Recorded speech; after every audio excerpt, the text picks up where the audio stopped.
Manusia terbang sampai keluar bumi supaya bisa melihatnya dari kejauhan. Planet kita bersinar terang bagai lampu hias. Kota-kota besar terlihat mirip titik kuning di malam hari. Dan di siang hari, kita bisa mengamati struktur unik seperti pulau berbentuk pohon palem di Uni Emirat Arab atau tembok besar Tiongkok yang membentang di seantero negeri. Begitulah cara manusia membuktikan eksistensinya.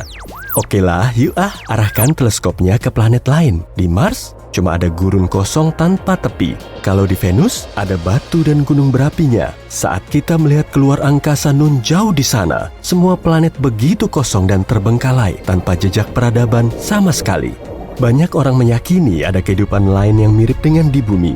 Nah, ini galaksi kita. Di dalamnya terdapat miliaran bintang yang serupa dengan matahari. Dan ini seluruh alam semesta yang bisa teramati. Di sini ada miliaran galaksi serupa. Jumlah total bintangnya sulit diprediksi. Dan di dekat masing-masing bintang bisa saja ada planet like Huni. Kemungkinan kita belum bisa menemukan kehidupan di planet lain karena lokasinya jauh di bawah permukaan. Misalnya saja Europa. Salah satu satelit Jupiter ini sedikit lebih kecil dari bulan.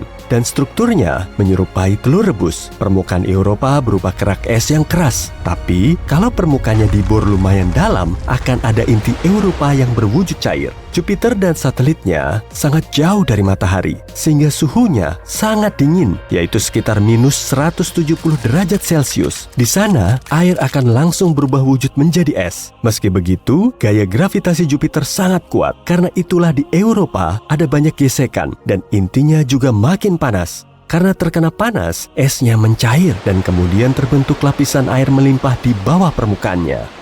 Kita tahulah ya, air merupakan dasar dari semua kehidupan. Bisa jadi di dalam lautan Europa juga ada bakteri sederhana. Siapa tahu kan di luar sana memang ada kehidupan. Mungkin ada ikan yang berpenampilan unik karena gravitasinya lemah. Ikan yang hidup di sana juga kelihatan beda. Mungkin ada juga paus pemakan plankton. Pada tahun 2009, para ilmuwan menemukan GJ1214. Seluruh area di planet ini diselimuti lautan dan jaraknya sekitar 40 tahun cahaya dari bumi. Sekitar 75% masanya berupa air, tapi suhunya super ngebul. Sampai-sampai airnya akan langsung menguap dan berubah wujud menjadi air super cair. Di planet ini ada banyak sekali uap yang kepadatannya mirip dengan air. Dalam kondisi seperti ini, kehidupan gak akan bisa terbentuk. Namun begitu, para ilmuwan baru saja menemukan sekitar 24 planet yang kondisinya lebih baik daripada di bumi. Mereka menamakannya super habitable atau sangat like Huni. Semua planet ini mengorbit bintang jauhnya di zona like Huni. Jarak planet dan bintang induknya sangat pas. Kalau di tata surya kita, Venus, Bumi, dan Mars masuk dalam zona ini. Planet yang termasuk super habitable harus 10% lebih besar dari bumi dan gravitasinya juga harus lebih kuat supaya atmosfernya lebih padat. Kalau suhunya 8 derajat lebih tinggi dari suhu bumi, planet ini akan lebih lembab sehingga organisme bisa hidup di sana. Semua planet ini memang memenuhi kriteria sebagai super habitable, tapi para ilmuwan belum bisa memastikan kalau di sana memang ada kehidupan. Ciri utama adanya peradaban maju yaitu gelombang radio. Oke, gini ya, semisal ada planet like Huni mirip bumi. Setelah evolusi, makhluk cerdas seperti manusia muncul di planet ini. Tubuhnya jauh lebih tinggi karena gravitasi di sana lemah. Matanya juga beradaptasi dengan cahaya bintang lain yang jauh lebih terang dari matahari. Maka lambat laun peradaban ini harus menggunakan gelombang radio untuk saling berkomunikasi. Gelombang ini ibarat suara lantang yang keluar dari pengeras suara. Manusia di bumi sangat mengandalkan gelombang radio dan pancarannya lumayan kuat. Kalau di planet tetangga ada teleskop radio, penghuninya pasti akan tahu kehidupan di bumi memang sedang berkembang. Sejumlah teleskop radio di bumi telah diarahkan keluar angkasa menunggu sinyal dari alien. Dan sampai saat ini kita belum menerima sinyal apapun. Tapi bukan berarti nggak ada planet yang memancarkan gelombang radio loh ya. Kita perlu mempertimbangkan jarak.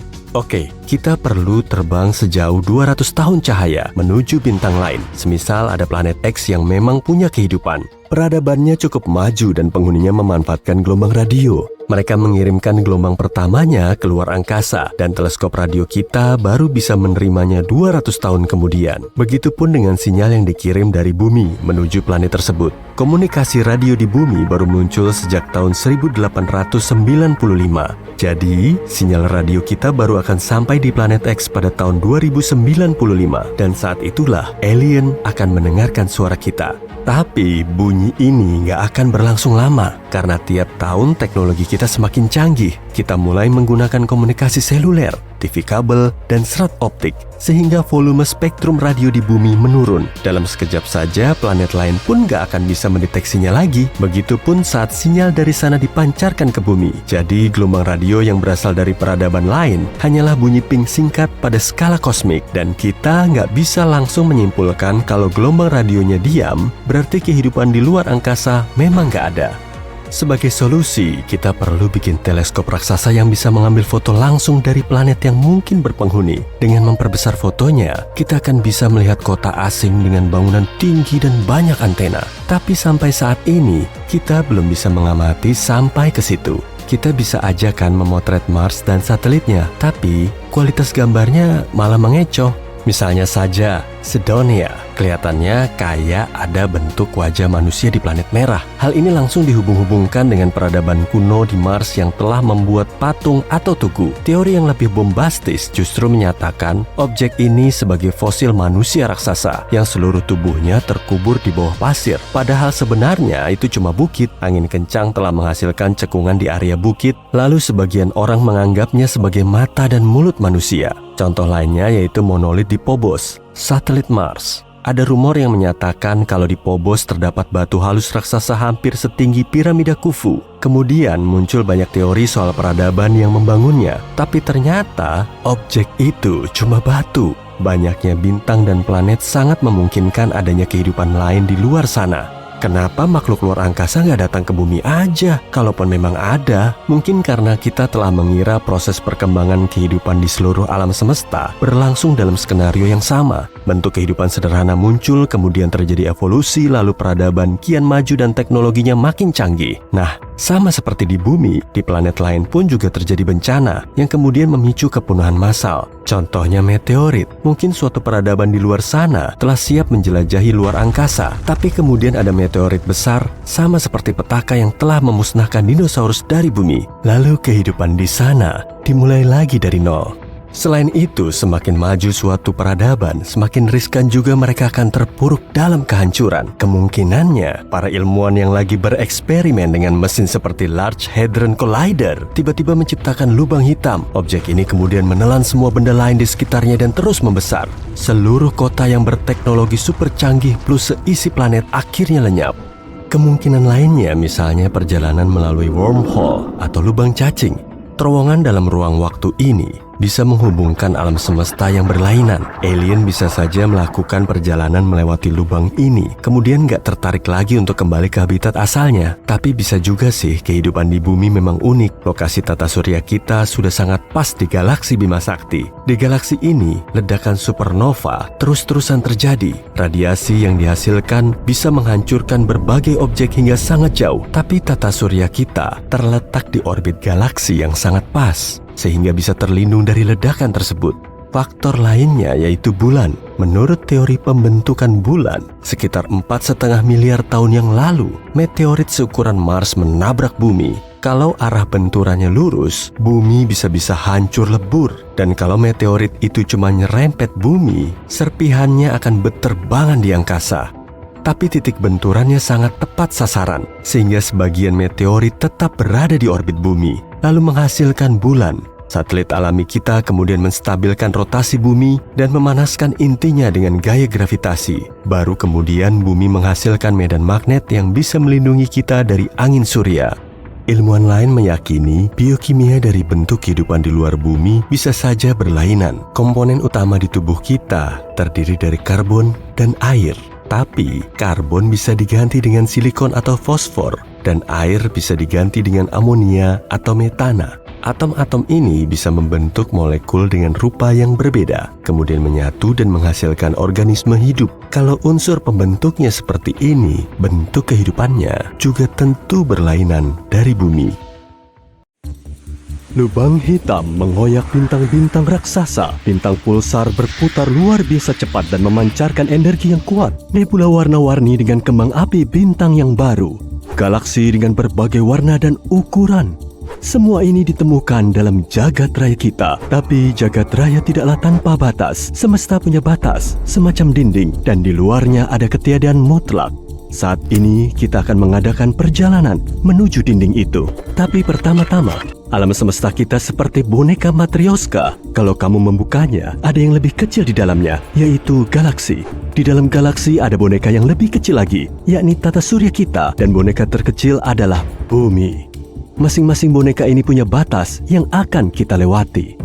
Untuk itu, kita butuh pesawat antariksa yang besar. Pesawat ini juga harus bisa bergerak 100 kali lebih cepat dari kecepatan cahaya. Kamu memasuki pesawat dan menyalakan mesinnya. 100 km di atas permukaan laut adalah perbatasan pertama kita. Itu 10 kali lipat ketinggian terbang pesawat penumpang. Titik ini disebut garis Kármán. Garis ini memisahkan atmosfer bumi dengan luar angkasa. Sekarang kita terbang lebih jauh menuju tepi tata surya. Kita menyalakan mode hyperdrive dan terbang melintasi Mars, Jupiter, Saturnus, Uranus, dan Neptunus.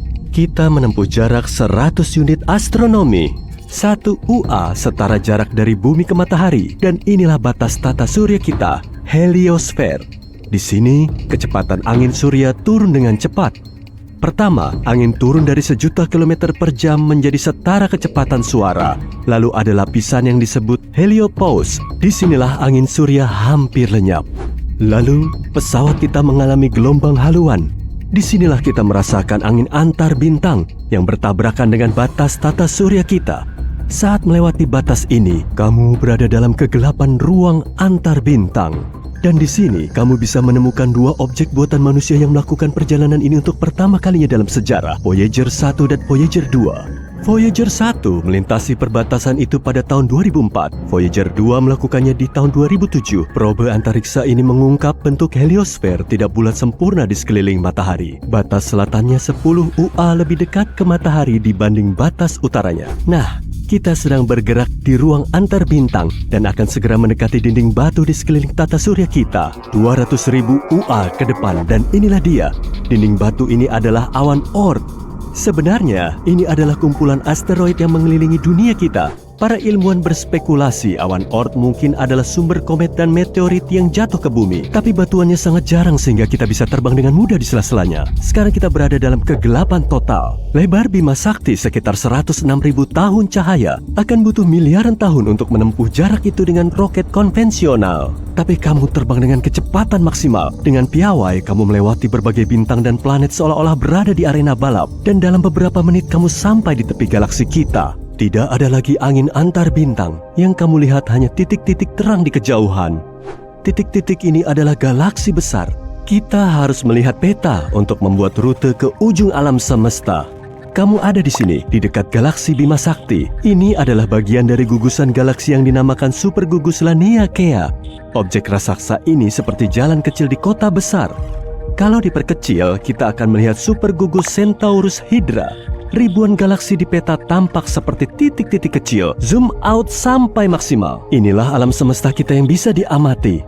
Kita mengira alam semesta tanpa batas, tapi kita mungkin punya bukti bahwa alam semesta ada batasnya. Di sini, 10 miliar tahun cahaya jauhnya dari rumah kita. Meski kamu bepergian dengan kecepatan cahaya, perjalanan ke sana akan butuh waktu 2 kali lebih lama dibanding umur planet kita. Selama masa itu, matahari akan memudar atau meledak seperti supernova, menghancurkan seluruh tata surya kita.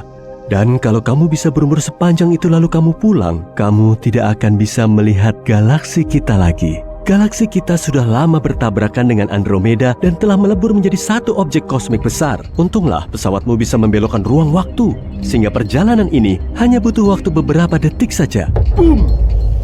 Selamat, kamu sampai di tujuan, yaitu Eridanus Super Void. Sebagian ilmuwan percaya lokasi ini adalah bukti tabrakan alam semesta kita dengan objek cukup besar sehingga meninggalkan bekas seluas itu. Eridanus Super Void adalah ruang kosong dan dingin seluas 1 miliar tahun cahaya. Jika kamu membayangkan ruang hampa ini sebagai cangkir, maka cangkir itu paling tidak bisa menampung 10.000 galaksi. Dan ruang ini muncul setelah kecelakaan berskala raksasa. Objek yang menabrak alam semesta kita adalah alam semesta lain. Ya, alam semesta lain mungkin saja ada. Bayangkan seluruh alam semesta kita sebagai gelembung raksasa yang berisi semua gugusan galaksi dalam alam semesta yang bisa diamati. Mungkin jumlah gelembung seperti itu tak terbatas dan mungkin saja terbentuk selama Big Bang. Alam semesta ini mungkin berbeda dengan alam semesta kita. Semesta itu mungkin punya galaksi dan nebula lain, tapi gelembung-gelembung ini juga mungkin saja semesta paralel. Ini artinya, kalau kamu lebih memilih sereal daripada oatmeal di pagi hari, di alam semesta lain mungkin kembaranmu akan memilih oatmeal.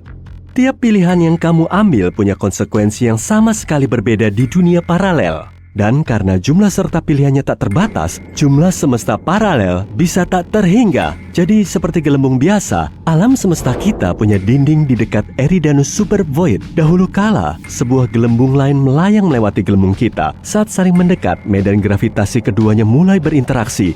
Dinding batas kita mulai berubah bentuk dan tertarik ke arah alam semesta lain. Hal yang sama juga berlaku di seberang sana. Lalu dinding kedua alam semesta ini bersentuhan.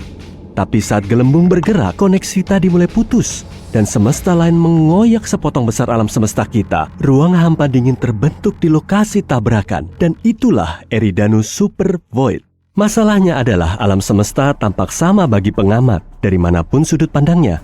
Misalnya, bayangkan sebuah bola basket yang melayang di udara. Kalau kita letakkan seekor semut di atas bola itu dan menyuruhnya mencari ujung bola, semut akan mulai mengitarinya seraya membuat lingkaran dalam jumlah tak terbatas. Tapi lanskap di sekitar semut tidak akan berubah. Yang dilihatnya hanya ufuk yang melengkung. Itu karena bola tetap sama dari sudut pandang manapun. Hal yang sama terjadi saat kita mencoba menemukan tepian alam semesta kita. Itu karena kita membayangkan dunia dalam bentuk 3 dimensi dan pandangan kita terbatas. Misalnya, kamu melihat sebuah persegi 2 dimensi biasa. Jika kamu menambahkan kedalaman dan mengubah sudut pandang, tada, jadilah kubus. Jika kita bisa melihat alam semesta dalam bentuk 4 dimensi, sebuah persegi mungkin akan tampak sangat berbeda. Tapi mungkin kita bisa meninggalkan gelembung kita. Kunci bepergian ke alam semesta lain bisa jadi ada dalam lubang hitam. Lubang hitam adalah salah satu objek paling misterius di alam semesta. Bobotnya sangat berat sehingga tidak hanya membelokkan ruang, tapi juga waktu. Ini seolah kita meletakkan batu besar di atas jaring. Jaring akan mengendur dan makin kamu mendekati batu, makin dalam lengkungannya. Begitu berada dalam medan gravitasi lubang hitam, kamu tidak akan bisa meninggalkannya. Kita masih belum tahu apa sebenarnya yang berada di pusat lubang hitam. Beberapa ilmuwan berspekulasi bahwa lubang putih juga ada. Secara teori, seharusnya lubang putih terbentuk bersama lubang hitam. Sesuai namanya, lubang putih sangat berlawanan dengan lubang hitam. Tidak ada yang bisa mendekati lubang putih.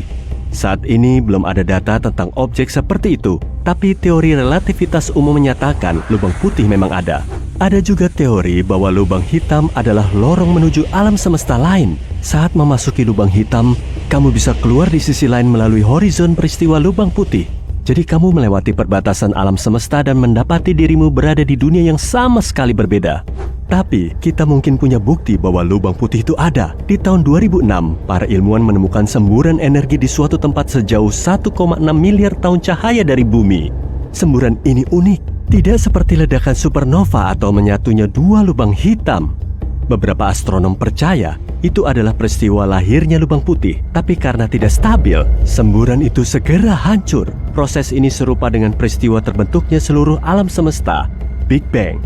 Maka, ilmuwan menamakannya Little Bang.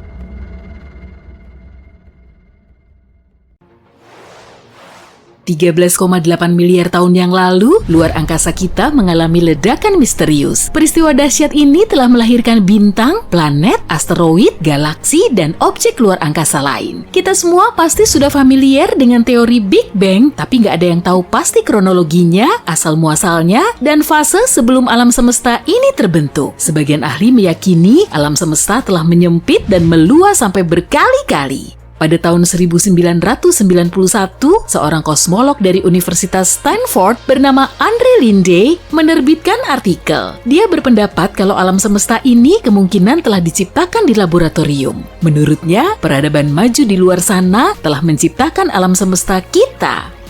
Peradaban ini menghasilkan kosmos baru yang kemudian membentuk planet, bintang, dan makhluk hidup cerdasnya. 30 tahun kemudian, banyak ilmuwan mulai mempertimbangkan teori Andre. Mereka juga membahas hal-hal yang bisa kita lakukan untuk mencapai peradaban maju. Menurut teori ini, peradaban maju telah menambahkan teknologi yang bisa menciptakan alam semesta baru dari ketiadaan. Proses ini terjadi melalui quantum tunneling atau penerowongan kuantum, yaitu saat atom bisa muncul di seberang penghalang. Tapi menurut hukum fisika kita, hal seperti ini nggak mungkin terjadi. Jadi begini contoh kecilnya, kamu nggak akan bisa ngelewatin tembok tinggi di hadapanmu tanpa bantuan tangga atau nyari jalan lain kan? Masa iya tiba-tiba kamu bisa menembusnya kayak hantu? Di dunia kita, hal ini nggak mungkin terjadi. Tapi peradaban yang lebih maju mungkin bisa melakukannya karena mereka tahu cara membuat semesta baru. Dalam skala kosmik saat ini, mungkin kita termasuk peradaban kelas C, jadi kita nggak tahu cara memunculkan kembali suatu hal. Misalnya, saat bumi sudah kehilangan matahari sebagai bintang induknya. Kalau berhasil menjadi peradaban kelas B, mungkin kita akan belajar menyesuaikan kondisi supaya bisa hidup mandiri dari matahari. Artinya, kita akan bisa hidup tanpa kehadirannya. Kemudian, setelah naik level ke kelas A, kita akan tahu cara nyiptain kondisi kosmik dan ngebentuk kosmos kita sendiri di laboratorium. Kita mempersepsikan dunia ini dalam bentuk 3 dimensi. Ada timur dan barat, utara dan selatan, serta atas dan bawah. Ada juga dimensi waktu yang bikin kita bisa ngebedain antara masa lalu dan masa depan. Dimensi kelima akan merepresentasikan satu dimensi ruang lain. Teori keberadaannya pertama kali diusulkan pada tahun 1920 yang terinspirasi dari teori gravitasi Albert Einstein. Menurut teori ini, ruang dan waktu dibelokkan oleh materi dan energi. Kita nggak bisa ngelihat 4 dimensi ini, tapi bisa tahu pergerakan dan efeknya pada gravitasi. Kemudian, ada aspek lain seperti gaya elektromagnetik dan kekuatannya lebih dari 1000 kali lipatnya gravitasi. Kekuatan ini bisa ngejelasin proses yang terjadi dalam dimensi ruang, dan dimensi kelima terdistorsi secara kasat mata karena kita nggak bisa mengamatinya. Konsep ini terdapat dalam teori dawai yang menganggap alam semesta ini seperti dawai super kecil dari massa dan energi, jadi bukan sebagai partikel. Massa dan energi ini bergetar dalam ruang dan waktu 10 dimensi karena 6 dimensinya tergulung ke ukuran yang lebih kecil dari atom tunggal. Dengan begini kita bisa menganggap alam semesta seperti pulau 3D yang melayang-layang dalam ruang dan waktu 10 dimensi. Selain itu, dimensi kelima mungkin bisa jadi penjelasan yang sangat pas agar kita lebih memahami soal materi gelap. Materi tak kasat mata ini punya massa, tapi kita nggak bisa melihatnya. Materi biasa juga nggak bisa berinteraksi dengannya. 85% dari total materi di alam semesta kita ini terdiri dari materi gelap. Karena nggak cuma diam, alam semesta terus bergerak dengan menyempit atau meluas. Dulu, galaksi kita diperkirakan cuma ada 100 miliar, tapi ternyata ada lebih dari 1 triliun. Semua galaksi ini terus menjauh, makanya para ilmuwan menyatakan kalau alam semesta ini terus mengembang. Ada ruang hampa di sela-sela galaksi yang jaraknya bisa mencapai jutaan tahun cahaya. Kelihatannya sih kosong, tapi di situ kemungkinan ada lebih banyak materi daripada di dalam galaksi. Biasanya bintang nggak bisa terbentuk di sela-sela area ini karena materinya kurang padat, tapi banyak juga yang tergolong sebagai bintang antar galaksi. Misalnya saja, gugusan galaksi Virgo yang 10%-nya berupa bintang antar galaksi. Kita memang nggak tahu persis proses terbentuknya gugusan ini hingga semua galaksi tersebut ada di posisinya, tapi ada 2 kemungkinan. Pertama, bintang saling bertabrakan, menyatu atau terbang melewati galaksi lain hingga menjauhkannya dari galaksi induk. Kemungkinan kedua, lubang hitam supermasif telah mempercepat gerak bintang sampai sangat ngebut karena jarak keduanya terlalu mepet dan akhirnya bintang ini terlontar dari galaksi induk. Dengan magnet raksasa, kita bisa menarik objek lain dari lubang hitam. Tapi syaratnya, medan magnet di dekat lubang hitam supermasif ini sekuat medan gravitasi lubang hitam. Skenarionya akan berlainan kalau materi ini telah melewati horizon peristiwa lubang hitam. Gaya gravitasi di sini sangat kuat, sampai-sampai cahaya pun gak akan bisa lolos dari jeratnya. Untuk menjauh dari situ, materi ini perlu bergerak minimal sengebut kecepatan cahaya. Jadi energinya harus sangat banyak, tapi kita bisa memanfaatkan magnet kalau suatu objek hampir masuk ke lubang hitam. Dalam bayanganmu, lubang hitam mungkin seperti hamparan ruang hampa di luar angkasa, tapi Bima Sakti kemungkinan besar dipenuhi ribuan lubang hitam kecil yang melayang-layang di sekitarnya.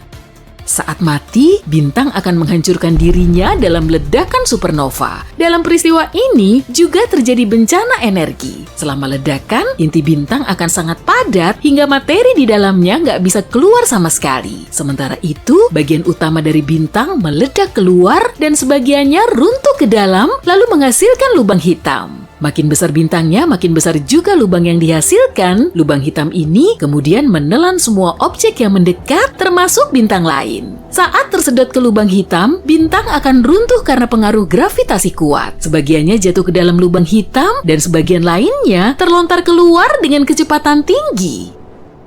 Beberapa lubang hitam kemungkinan telah terbentuk dengan cara lain. Di awal pembentukannya, alam semesta kita sangat kacau, suhu dan tekanannya sangat tinggi karena sedang berada dalam fase pembentukan seluruh kosmos. Dalam kondisi yang sesuai, kumpulan gas lama bisa menyusut dan menjadi lubang hitam. Ukurannya juga beragam, mulai dari beberapa kilogram sampai seberat ribuan matahari. Malahan, ada juga yang lebih besar dan lubang hitam gak benar-benar hitam, tapi gravitasinya sangat kuat dan semua objek yang sudah masuk ke situ gak akan bisa keluar. Lubang hitam melahap radiasi elektromagnetik seperti cahaya dan partikel antariksa. Karena selalu mengonsumsi materi, lubang hitam memancarkan cahaya gelap. Bumi kita nggak terlalu dekat dengan tepi tata surya yang ganas itu karena posisinya sebagai planet ke-6 dari luar. Para ilmuwan telah membuat tata surya kita dalam versi 3D dan di situ kita bisa ngelihat tepinya. Mereka perlu waktu 13 tahun untuk merancangnya. Batas ini disebut heliosfer luar. Di sini, angin surya dibelokkan dan dikembalikan oleh radiasi yang datang dari area kosong di luar tata surya. Dan angin ini mengalirkan partikel bermuatan yang dipancarkan oleh matahari. Di heliosfer dalam, terdapat matahari dan sejumlah planet berbentuk bulat, sedangkan lapisan luarnya gak simetris. Ketidaksimetrisan ini disebabkan oleh matahari yang bergerak melintasi galaksi, kemudian bergesekan dengan radiasi di hadapannya. 1994, saat itu gelap, jadi tidak ada yang melihat dua siluet yang membuka pintu keluar darurat dari kompleks kubah kaca di Arizona yang dikenal sebagai Biosfer 2. Mereka bertekad untuk membebaskan 7 orang yang terkurung di dalamnya selama sebulan, mempertaruhkan nyawa mereka atas nama sains. Misi tersebut berhasil, namun mereka harus berhadapan dengan tuduhan masuk tanpa izin dan vandalisme. Pengacau itu adalah Abigail Elling dan Mark Pantillo. Mereka adalah salah satu dari 8 iblis malang pertama yang tinggal di tempat itu sebagai kelinci percobaan. Dan mereka tidak ingin orang lain mengalami kengerian yang sama seperti yang mereka alami. $150 juta dihabiskan untuk melihat apakah manusia dapat menciptakan kondisi kehidupan yang cocok di planet lain seperti Mars. Untuk melakukan hal ini, para ilmuwan membangun dunia mini dengan lebih dari 3.000 spesies tanaman dan hewan. Biosfer 2 adalah habitat seluas 3 hektar yang tertutup rapat, lengkap dengan hutan hujan mini, pantai pribadi dengan terumbu karang, padang rumput sabana, rawa-rawa, dan bahkan gurun. Antara tahun 1991 hingga 1993, tidak ada yang bisa masuk atau keluar dari tempat itu. Kelompok yang terdiri dari 8 orang yang terkurung di dalam itu menyebut diri mereka Biosperians, mengenakan pakaian seperti Star Trek, menanam makanan mereka sendiri, dan menghirup udara mereka sendiri. Mereka memulai dengan harapan tinggi dan sarapan ala hotel bintang 5, namun keadaan berubah menjadi lebih kelam setelah beberapa bulan. Seluruh tim kelaparan dan berubah menjadi oranye. Di Biosfer 1, yang merupakan bumi yang sebenarnya, kamu dapat memesan pizza dalam 2 menit. Tapi di dalam Biosfer 2, mereka membutuhkan waktu 4 bulan untuk membuat margarita. Mereka harus memanen gandum untuk adonan dan memerah susu kambing untuk keju. Tujuannya adalah untuk benar-benar mandiri, dan mereka menjadi bagian dari atmosfer secara harfiah. Ketika mereka mengembuskan napas, CO2 memberi makan ubi jalar yang mereka tanam. Dan ubi jalar itu menjadi bagian dari mereka karena mereka pada dasarnya memakan karbon yang sama berulang kali. Mereka makan ubi jalar begitu banyak sehingga kulit mereka berubah menjadi oranye karena kelebihan beta-karoten. Situasi yang tampak lucu pada saat itu menyoroti masalah besar. Hasil panen di Biosfer 2 sangat mengecewakan dan para kru kelaparan. Mereka menjadi gila karena kelaparan dan saat-saat kemarahan yang tiba-tiba membuat mereka melakukan hal-hal yang patut disesali, seperti mencuri pisang dari gudang bawah tanah. Pada suatu saat, lemari pendingin harus dikunci. Selama 6 bulan pertama, masing-masing dari mereka kehilangan berat badan antara 8 hingga 26 kg. Setiap hari seseorang bertugas menimbang makanan segar untuk juru masak, mencatat informasi tentang nutrisi ke dalam komputer untuk memastikan para kru mencapai target kalori, protein, dan lemak yang direkomendasikan. Awalnya, makanan disajikan secara prasmanan. Namun ketika para kru semakin lapar, para juru masak mulai membagi makanan mereka dengan cermat ke dalam porsi yang sama. Makanan mereka kebanyakan ubi jalar, wortel, buah-buahan, dan sesekali daging pada hari Minggu. Diharapkan dapat membuat mereka tetap bertahan selama 80 jam kerja per minggu yang melelahkan dengan kerja fisik yang berat. Para biosperian meninggalkan setiap waktu makan dalam keadaan lapar. Dan mereka terus bermimpi tentang hamburger McDonald's, sushi, Snickers bar, dan kue keju. Udara di sana hampir habis. Seluruh tempat itu benar-benar tertutup rapat dengan kaca dan baja di bagian atas dan lantai baja yang kokoh di bawahnya. Para manajer memastikan untuk memeriksa semua yang masuk agar menghindari bahan sintetis yang mengeluarkan gas berbahaya. Ruang tamu dilengkapi dengan wall dan kayu, dan mereka tidak bisa menggunakan deodoran kimia atau meniup lilin ulang tahun. Biosperians mengandalkan makanan yang mereka tanam dan hutan hujan mini mereka untuk menghasilkan oksigen yang cukup untuk bertahan hidup. Namun, mereka kehilangan oksigen dengan sangat cepat, tenggelam dalam emisi karbon dioksida mereka sendiri, dan yang terburuk, mereka tidak tahu mengapa. Dengan 9 bulan percobaan yang tersisa, kadar oksigen telah turun dari 21% menjadi sekitar 15%, yang terasa seperti tinggal di puncak gunung Fuji. Mereka merasa tidak enak, pada dasarnya menyeret diri mereka sendiri di sekitar biosfer. Mereka bahkan tidak bisa menyelesaikan sebuah kalimat tanpa berhenti untuk mengambil napas. Kemudian sleep apnea mulai menyerang, dan beberapa dari mereka terbangun dengan terengah-engah. Untuk menurunkan tingkat karbon di dalam biosfer 2, mereka mencoba beberapa langkah putus asa, seperti menanam tanaman seperti orang gila, mengurangi penyiraman tanah sebanyak mungkin, dan bahkan berhenti mengolah tanah. Tidak ada yang berhasil, jadi semua orang setuju bahwa mereka telah mencapai titik terendah dan meminta bantuan.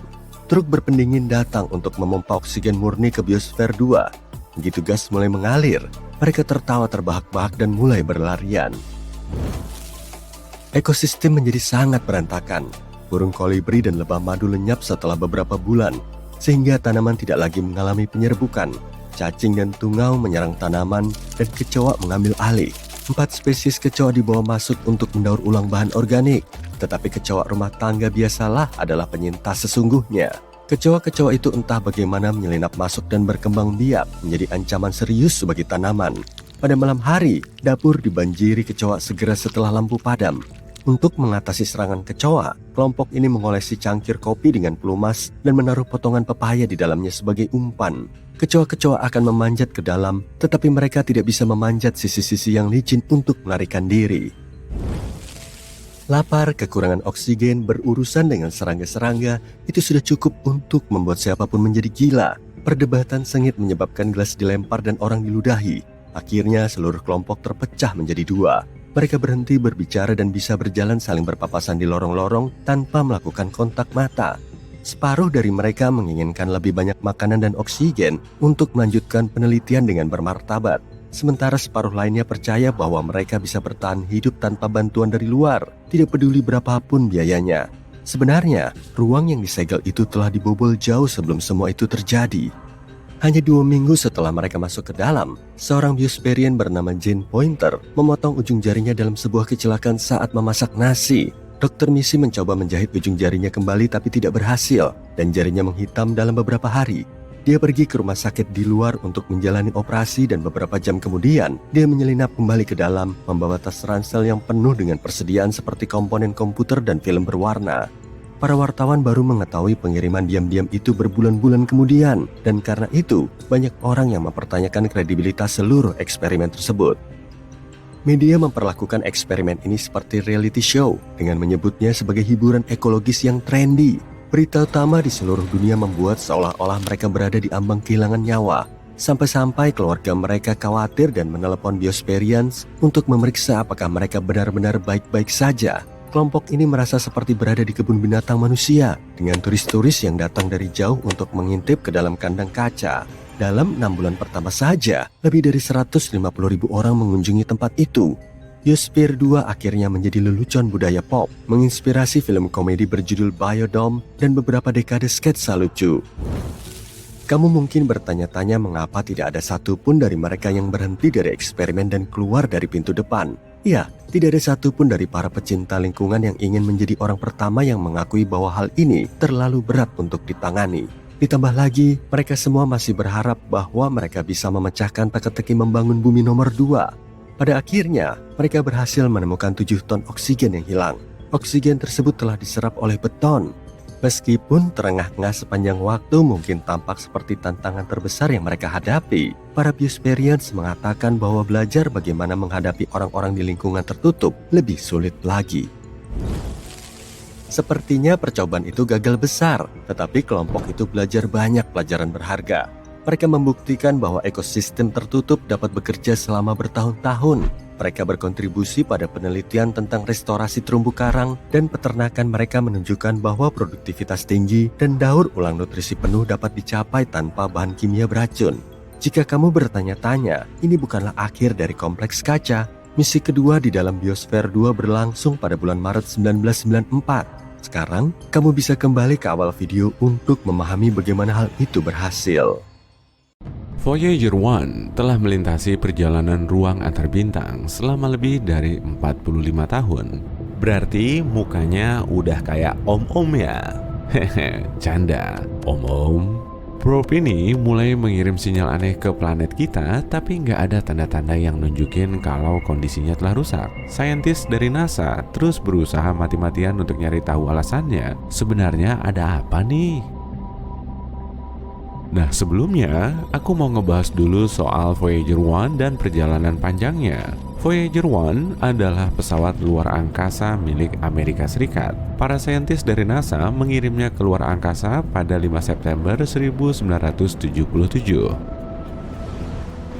Voyager punya misi untuk menjelajahi Jupiter dan Saturnus sebagai planet luar di tata surya kita. Awalnya, para saintis mengasumsikan misi ini akan memakan waktu selama 5 tahun. Haha, 5 tahun? Ternyata, probe ini bisa melampaui ekspektasi mereka. Nggak cuma menyelesaikan misinya, Voyager juga bisa berfungsi lebih lama dari estimasi awal. Voyager 1 telah menjelajah di luar angkasa selama lebih dari 45 tahun.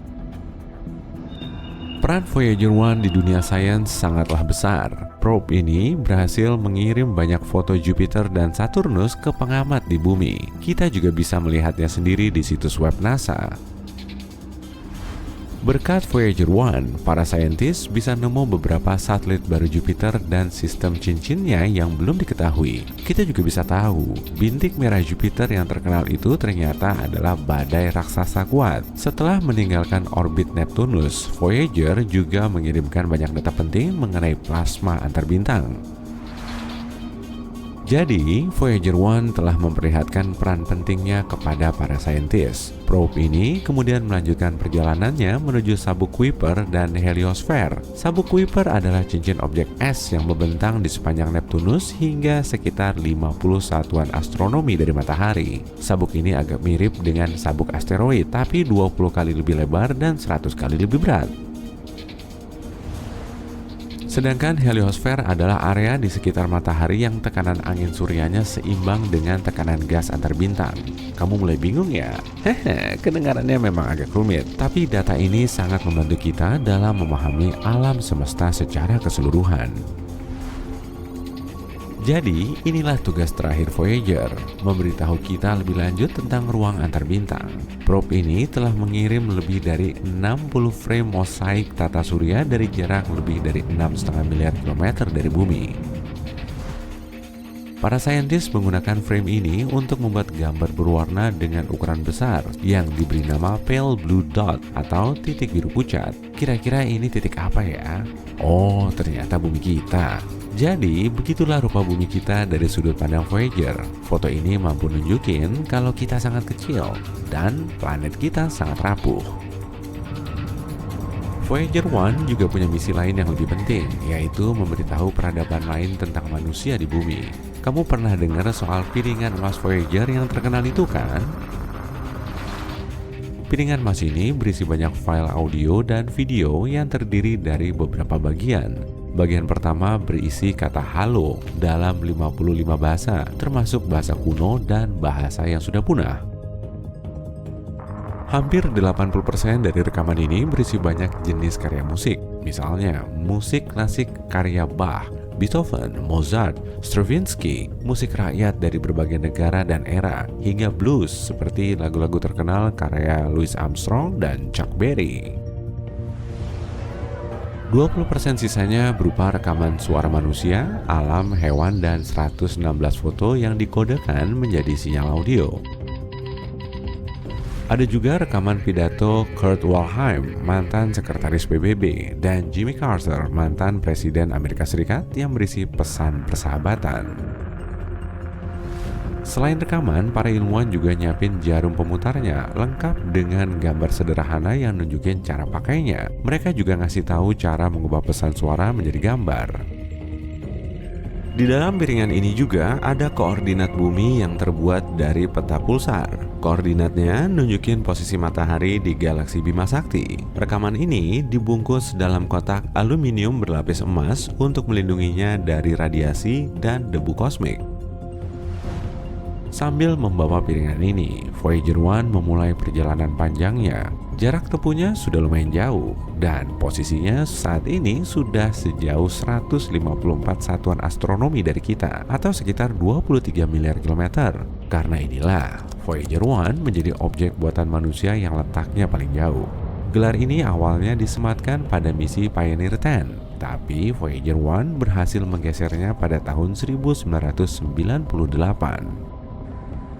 NASA bisa dibilang untung besar karena Voyager 1 jauh melampaui batas masa pakainya.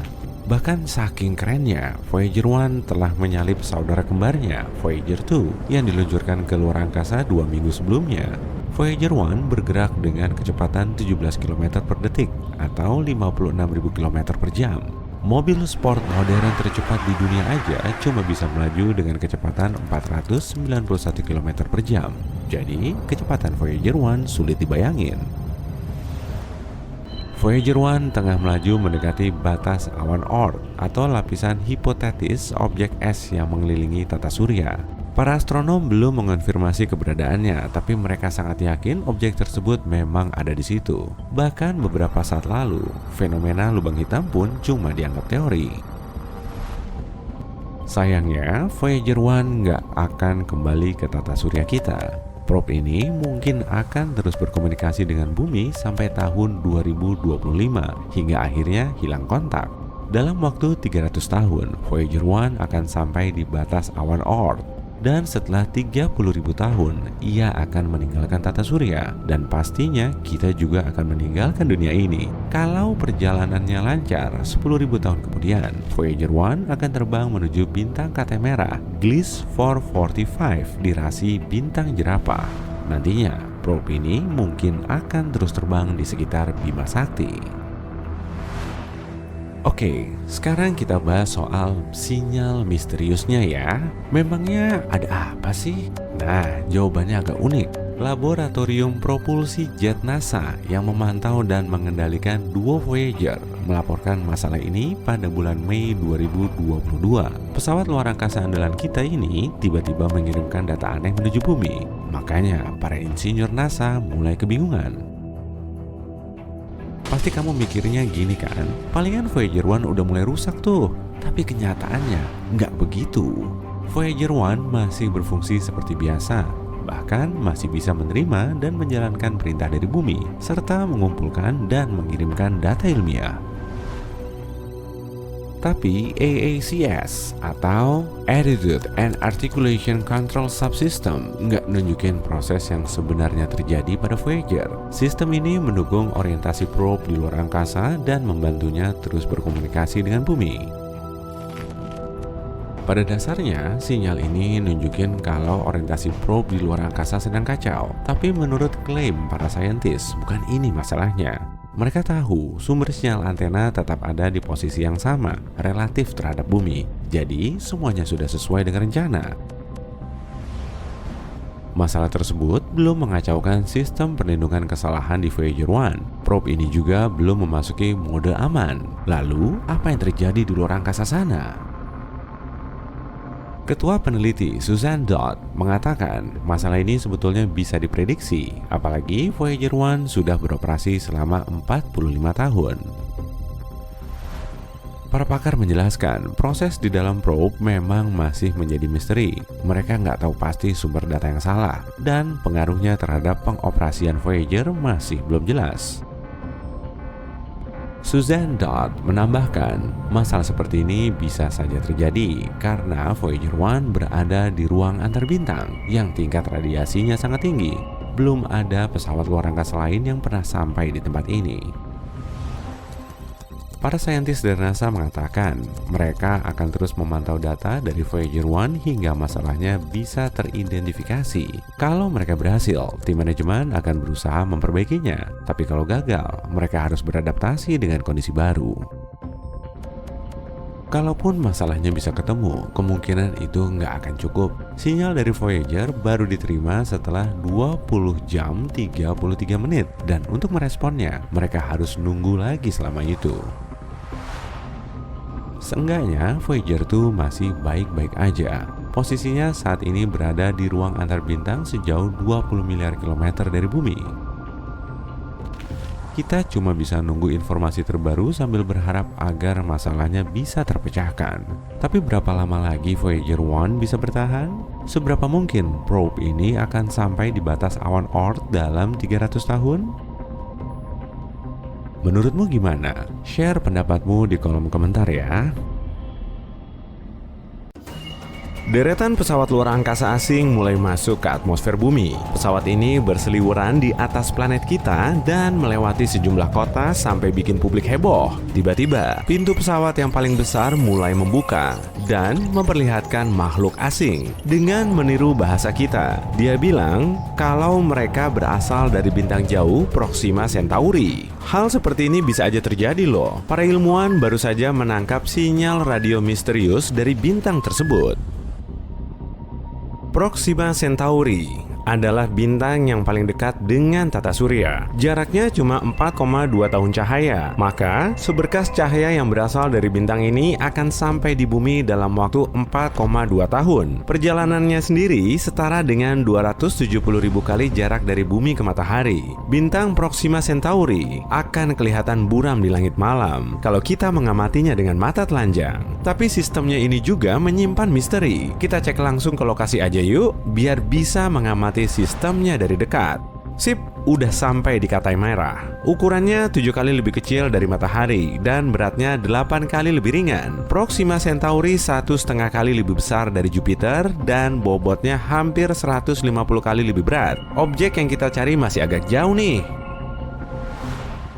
Planet Proxima Centauri b sangat mirip dengan bumi. Ukurannya cuma 10% lebih besar dari bumi dan lokasinya berada di zona laik huni bintang. Jaraknya sangat pas, jadi nggak terlalu jauh maupun terlalu mepet. Suhunya juga pas, nggak terlalu panas ataupun dingin. Airnya bisa aja berwujud cair kalau memang di situ ada air. Dengan begini, bentuk kehidupan akan bisa muncul dan berkembang. Mungkin peradabannya malah sudah cukup berkembang sampai bisa mengirim sinyal menuju bumi.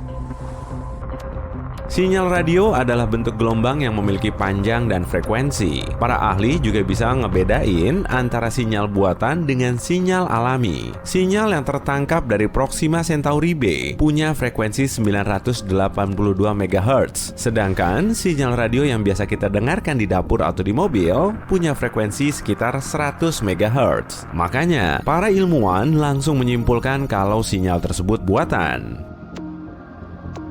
Sinyal seperti ini mungkin telah digunakan di semesta yang berkembang. Kalau memang berisi pesan dari peradaban luar angkasa, para ahli perlu memecahkannya. Dan siapapun juga perlu menerapkan metode enkripsi yang paling sederhana. Manusia telah mengirimkan sinyal radio ke ruang angkasa yang juga dikenal dengan sebutan pesan Arecibo. Pesan ini terdiri dari 1679 digit. Bentuknya berupa persegi dengan 23 baris dan 73 kolom. Di dalamnya terdapat informasi tentang peradaban yang dilambangkan dengan kode biner.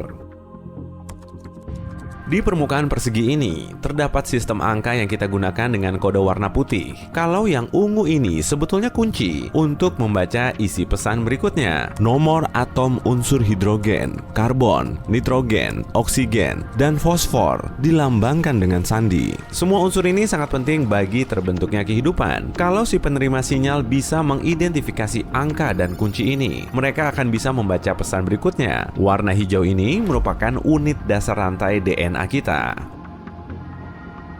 Di bawahnya terdapat rantai DNA. Kotak putih merepresentasikan jumlah pasangan DNA, sedangkan warna biru nunjukin bentuk rantainya. Selanjutnya ada gambar siluet manusia. Objek putih dan biru di sebelah kiri merupakan nomor kode tinggi rata-rata kita. Gambar manusia juga terdapat di ujung untai DNA agar peradaban luar angkasa bisa mengetahui wujud kita. Nah, kalau kotak putih di sebelah kanan ini nunjukin jumlah populasi kita saat pesan ini dibuat, yaitu sebanyak 4,2 miliar pada tahun 1974, hampir setengah kali dari populasi sekarang.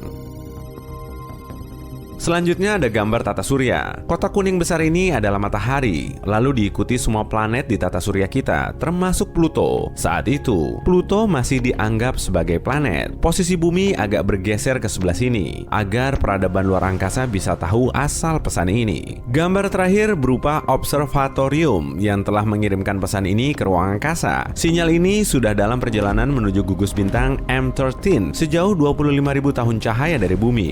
Jadi, baru akan sampai di tempat tujuan 25.000 tahun lagi. Dan kita perlu nunggu 25.000 tahun berikutnya untuk dapat jawabannya. Kalaupun di luar angkasa sana memang ada peradaban yang menerima sinyal ini. Kalau sinyal dari Proxima Centauri juga berupa pesan, kita perlu waktu untuk memahami isinya. Oke, kita nyalain dulu komputer super canggihnya, lalu tunggu hasilnya. Tapi sinyal misterius lain juga pernah tertangkap di bumi. Para ilmuwan merekam sinyalnya. Wow! Aneh pada tahun 1977 yang diperkirakan berasal dari rasi bintang Sagittarius. Teleskop menangkap sinyal asing ini selama 72 detik. Lalu, peneliti yang mengamati cetakannya menyimpulkan kalau sinyal ini ternyata buatan. Dia menulis kata wow sebagai reaksinya.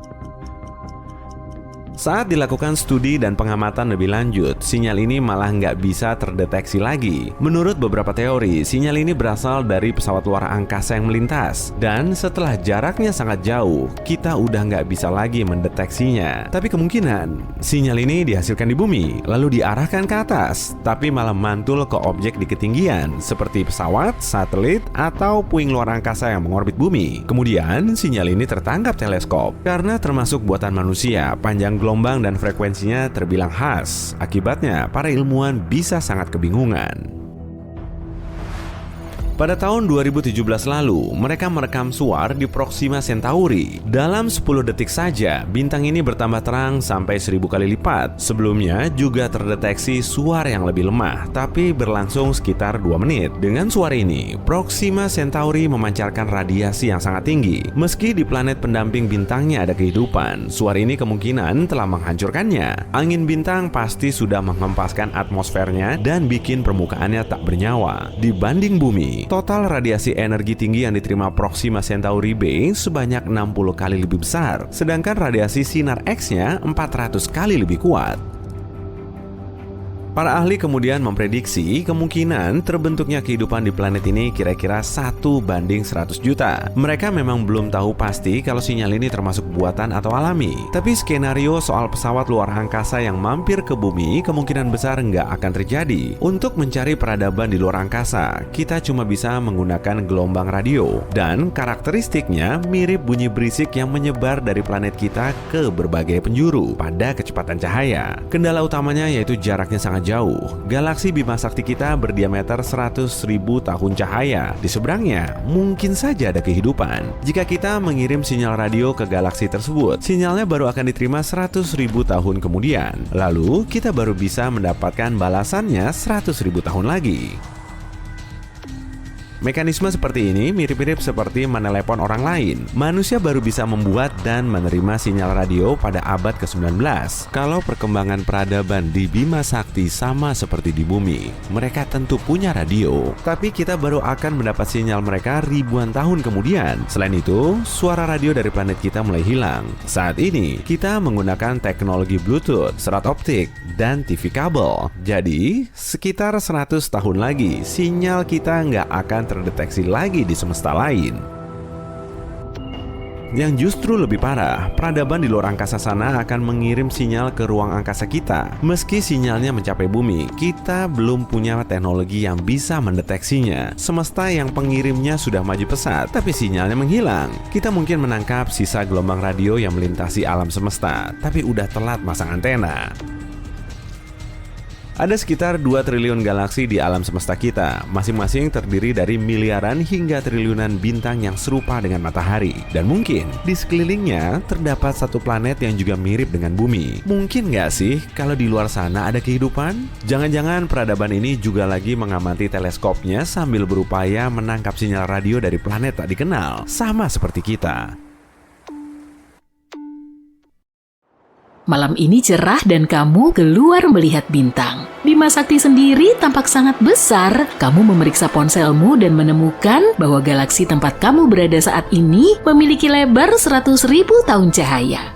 Sebagai perbandingan, 1 tahun cahaya aja udah jauh banget. Dibutuhkan 4,2 tahun cahaya untuk pergi dari bumi ke Proxima Centauri yang merupakan bintang terdekat dengan planet kita selain matahari.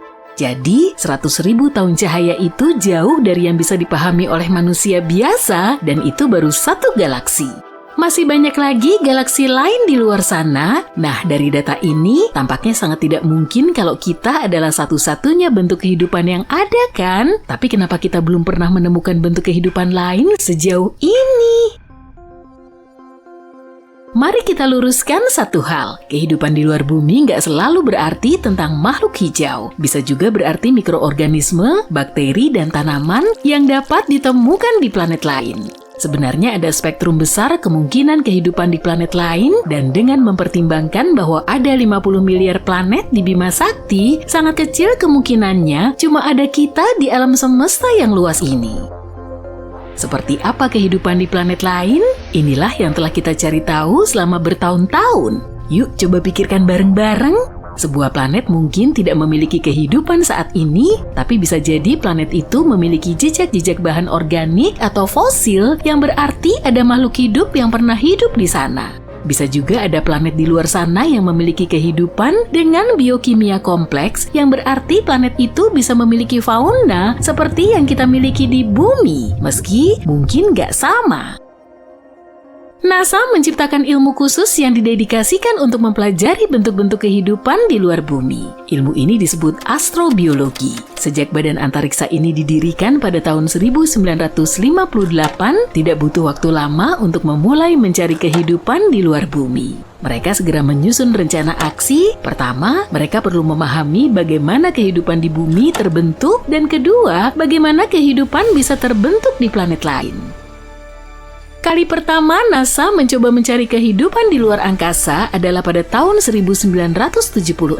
Pendarat Viking meluncur ke luar angkasa menuju Mars dan ada harapan besar bahwa manusia akan menemukan bukti pertama adanya kehidupan di luar bumi. Sayangnya pendarat itu kembali dengan gambar-gambar planet yang tampak tandus dan suram, dan para ilmuwan sangat kecewa. Kesimpulan ilmiah mengenai apakah kehidupan bisa dideteksi di sana masih membingungkan. Tapi kamu harus tahu apa yang kamu cari untuk bisa menemukannya, kan? Kegagalan misi Viking telah memicu perdebatan hangat di antara para ilmuwan NASA untuk mendefinisikan apa arti kehidupan yang sebenarnya. Dan itu juga menarik perhatian mereka pada sebuah detail kecil tapi sangat penting. Wahana antariksa yang berangkat dari bumi biasanya mengangkut mikroorganisme dan bakteri secara nggak sengaja karena bakteri-bakteri tersebut menempel pada wahana itu. Ternyata bakteri-bakteri ini bisa mencemari sampel yang diambil para ilmuwan, jadi mereka perlu mempertimbangkan hal ini. Semua ini membuat ekspedisi Mars mundur dari rencana jangka pendek NASA. Muncullah pertanyaan baru yang menjadi prioritas utama. Apa saja jenis dan tahapan kehidupan yang bisa diidentifikasi oleh program antariksa? Para ilmuwan mungkin pernah menemukan kehidupan di planet lain, tapi mereka tidak bisa mengidentifikasinya sebagai kehidupan. Itulah sebabnya NASA mulai mempelajari planet kita sendiri dengan lebih baik. Mereka mempelajari segalanya, mulai dari bentuk kehidupan purba yang hidup miliaran tahun lalu, hingga makhluk hidup yang berkeliaran di planet kita saat ini.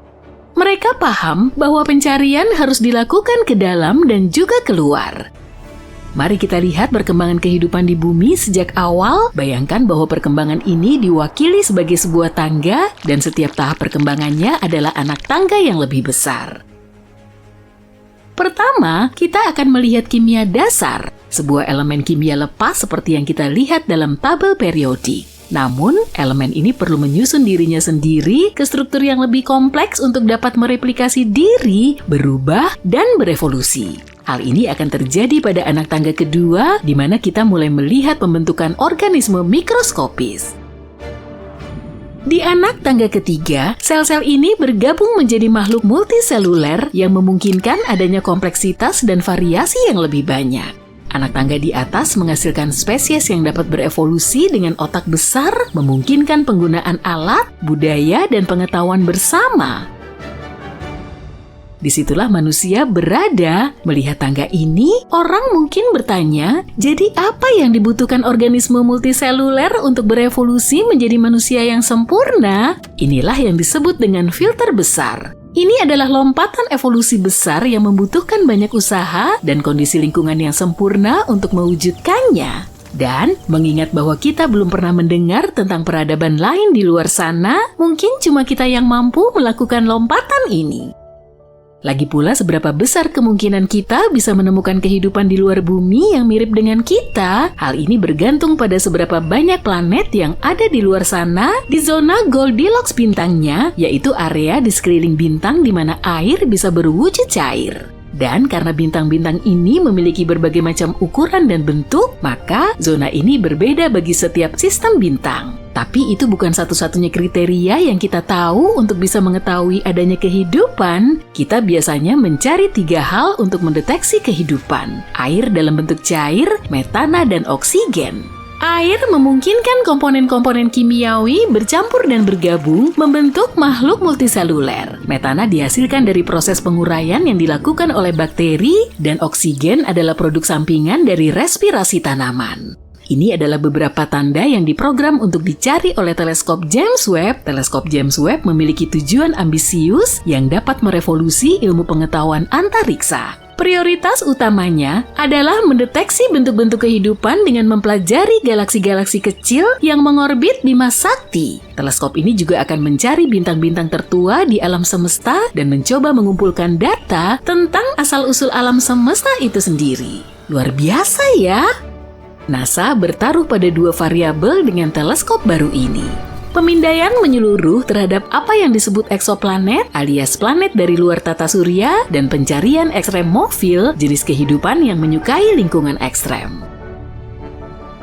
Ekstremofil pertama kali ditemukan di bumi pada tahun 1960-an, ditemukan di dasar laut di dekat Kepulauan Galapagos. Para ilmuwan menemukan mikroorganisme yang hidup di dekat ventilasi hidrotermal yang tersebar di dasar laut di bagian dunia tersebut. Berkembang pesat di tempat-tempat seperti ini dengan suhu ekstrem lebih dari 370 derajat Celcius membutuhkan ketangguhan yang serius. Bayangin aja panasnya. Penemuan ini merupakan titik balik bagi bidang astrobiologi karena para ilmuwan memahami bahwa kehidupan bisa bertahan dalam kondisi yang sangat keras, mirip dengan atmosfer yang ada di beberapa eksoplanet. Tapi kehidupan mungkin saja muncul di lingkungan kita sendiri kalau kita cukup beruntung. Dipandu oleh moto ikuti air mengalir, NASA meluncurkan 2 misi penting di dalam tata surya kita yang dapat berkontribusi besar dalam pencarian kehidupan di luar bumi. Kamu ingat Jupiter kan? Planet gas raksasa yang punya bulan bernama Europa. Beberapa tahun lalu, para ilmuwan menemukan kalau Europa memiliki lautan yang tersembunyi di balik lapisan kerak es. Dan masih ada lagi, menurut penelitian, air di Europa itu asin sama seperti air yang ada di bumi. Europa adalah pesaing besar untuk mendeteksi kehidupan, tapi misi Europa Clipper tidak bertujuan untuk mengidentifikasi hal ini.